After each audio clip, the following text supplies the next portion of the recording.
A white police officer maliciously arrested and beat a black man who was handcuffed and not threatening. On July 28th, Alexander Donta Mitchell, 28, was waiting for a friend near Watts 113th Street and Graham Avenue. Two officers from the Los Angeles Police Department told Mitchell to park in a double row with the wrong orientation of the front of the car. What's going on? Roll the windows down. You're double parked. And then opened the car door to let Mitchell get off. Mitchell cooperated with the police's request to get off the car and conduct a body search, but Mitchell didn't understand the way the police treated him and had an argument with him. When the police decided to arrest Mitchell for resisting arrest and attempted to handcuff him, Mitchell shouted loudly, "What did I do?"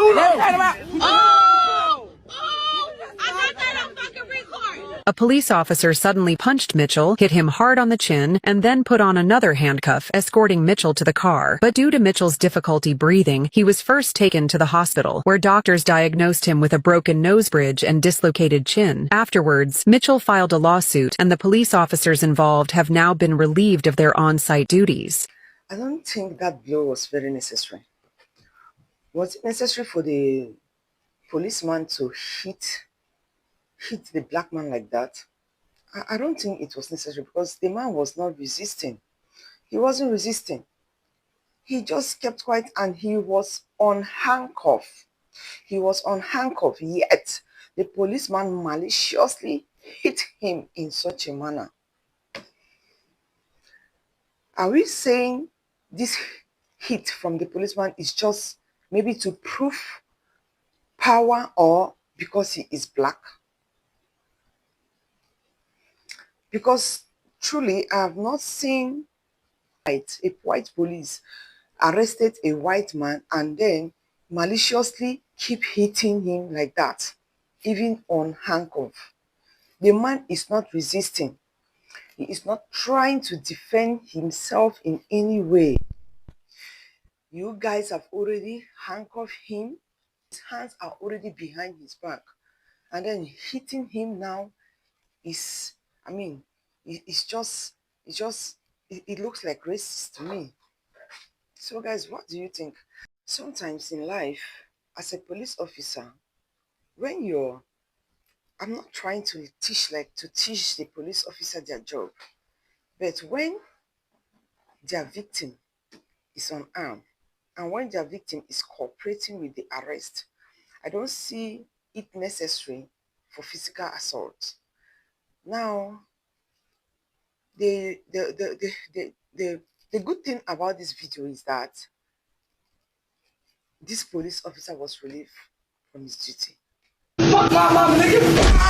Oh my God! A black man was fined $500 after hitting a white man in the face with a can of Twisted Tea. But what happened right before the punch is what started the entire confrontation. Provoked Michael while they were both shopping inside a Circle K convenience store. Matt repeatedly used discriminatory language to insult Michael, seemingly trying to get a reaction out of him. Michael became furious and picked up the Twisted Tea he had just purchased from the counter, apparently trying to make Matt stop. But when he accidentally dropped the drink, Matt tried to kick it away. Michael immediately picked it back up and struck Matt hard in the face. Matt then attempted to fight back, but Michael overpowered him and knocked him to the ground. He then helped Matt back up and warned him to keep his mouth shut. Matt later reported the incident to police, claiming that Michael had attacked him. But after reviewing the store's surveillance footage and speaking with the clerk, police determined that Matt had repeatedly provoked Michael with verbal insults. However, they also explained that Michael was not legally justified in responding with physical violence. In the end, Michael was fined $500 for assault, while Matt faced no punishment for the insults that started the confrontation. You can see here how the black guy was fined $500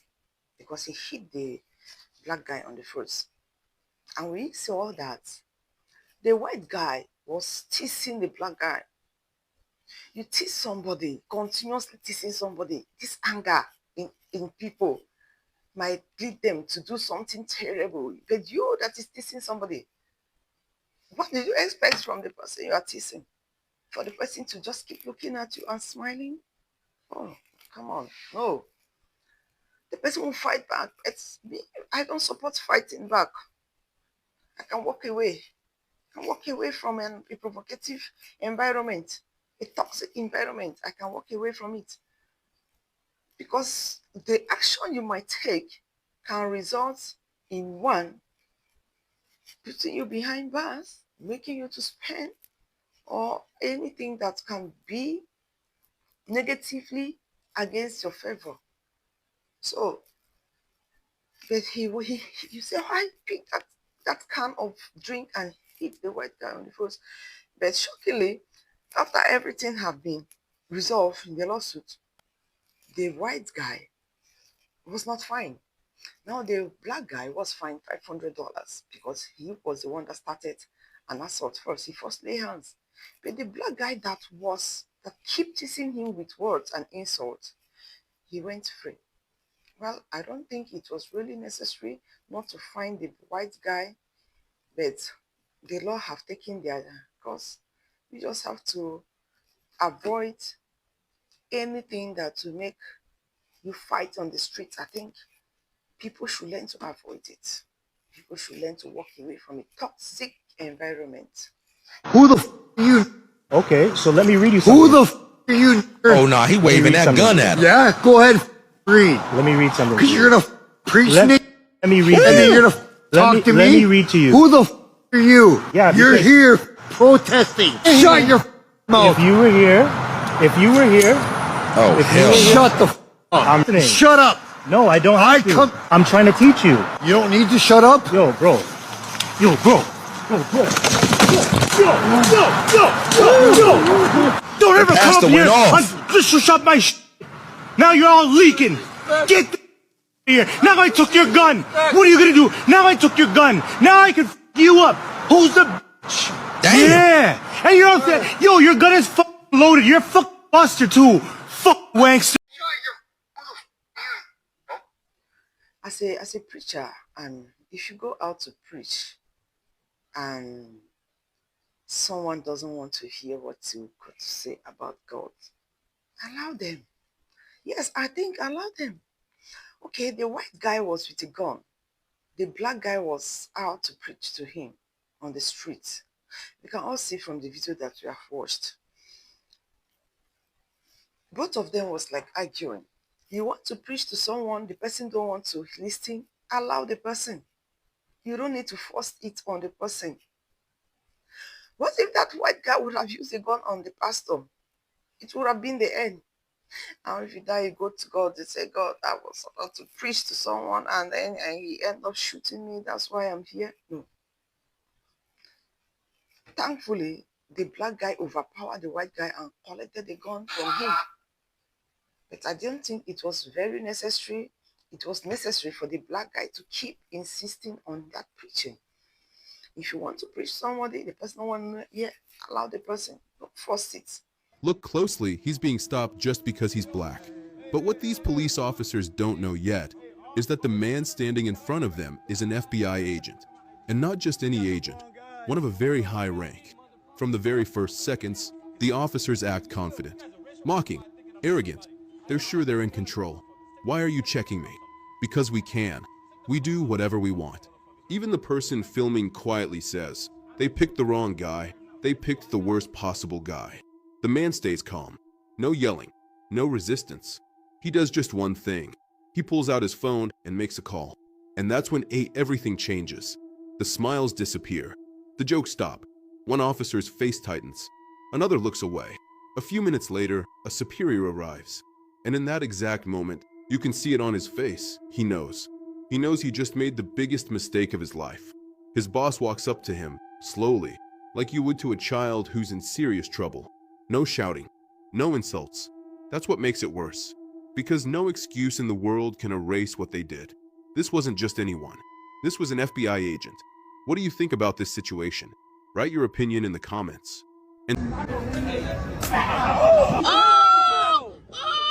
A black teenager with a strong sense of loyalty punched a white youth who had taunted his friend, rendering him unconscious. According to the video, the victim, 18-year-old Finn Harrison, stripped naked in the street to provoke his high school classmate Avery Holt. Harrison kept provoking and insulting Holt, and Jaden Graham, Holt's burly and strong brother, noticed everything and angrily charged at Harrison. Suddenly, Graham delivered a powerful punch to Harrison's head, causing him to lose balance instantly and crash heavily onto the ground. Upon arriving at the scene, the police arrested Graham and transported Holt to the hospital. Doctors diagnosed him with facial fractures and severe concussion, and he had not regained consciousness after 24 hours. According to investigators, Holt had close contact with the girlfriend of Harrison, who was dating at their school, which enraged Harrison. However, it happened to be a day when Graham, Holt's brother, happened to encounter them. Graham took action out of loyalty to his brother. Currently, Harrison's family has sued Graham in court, charging him with first-degree murder and several other offenses. If convicted, he could face a decade in prison. If it were you, how would you handle it?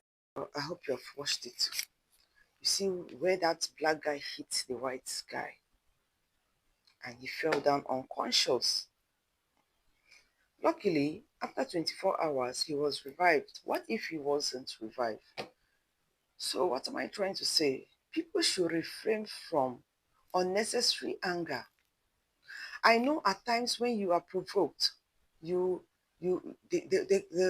the sanity is no more there to hold yourself together. The sanity is no more there to control yourself when you are provoked. But people should learn, if you can have this consciousness in yourself that this person provoking me, what if I lay hands on this person and the person have to go down and never come up again?